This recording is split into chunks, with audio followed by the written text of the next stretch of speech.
సోదరి సోదరులారా, ప్రైజ్దల నేటి టాపిక్ దేవుని స్వరూపమును నిదానించి చూచిన మోషే వ్రాసిన 36 అధ్యాయాల 4వ గ్రంథం సంఖ్యాకాండం. దీనిలో 1-26 అధ్యాయాలలో జనసంఖ్యను లెక్కించడం వల్ల దీనికి ఈ పేరు వచ్చింది. దీనిలో ప్రజలు దేవునిపై 13 సార్లు సణిగినందువల్ల సణుగుల గ్రంథం అని కూడా అంటారు. దీనిలో కీవర్డ్స్ 6:24-26లోని అహరోను ఆశీర్వాదం, మీ మీద యెహోవా తన సన్నిధి కాంతి ఉదయింపచేయును అని. నంబర్స్ 14-34ను బట్టి దీనిలో 38 సంవత్సరముల చరిత్రను చూస్తాం.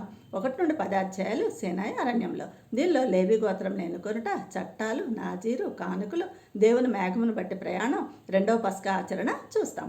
10-21 వరకు కాదేశ్ బర్నే అనగా పరీక్షా స్థలంలో మాంసాపేక్ష గల వారి మరణం, మిరియాం అహరోన్లో తిరుగుబాటు శిక్ష, మోషే గోత్రమునకు ఒకరు చొప్పున వేగుల వారిని పంపడం, వారిలో 10 మంది చెడ్డ సమాచారం తెచ్చినందున ప్రజలు దేవుని సామర్థ్యాన్ని శంకించి శాపగ్రస్తులై 40 సంవత్సరముల అరణ్యంలోనే సంచరించి ఆ తరం నశించిపోవడం.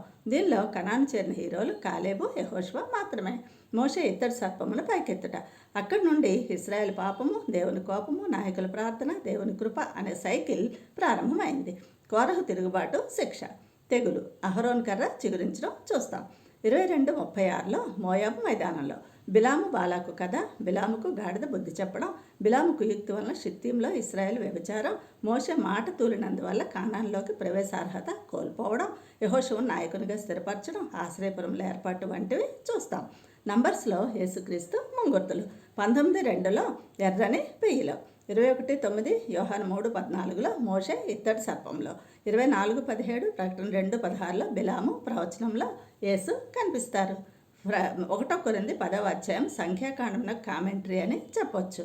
ఫ్రెండ్, ఈ దృష్టాంతముల ద్వారా మనస్సు మార్చుకొని యేసుకు లోబడ్డావా, ఆ పరమ కణాల్లో ప్రవేశిస్తావు. Thank you. God bless you all.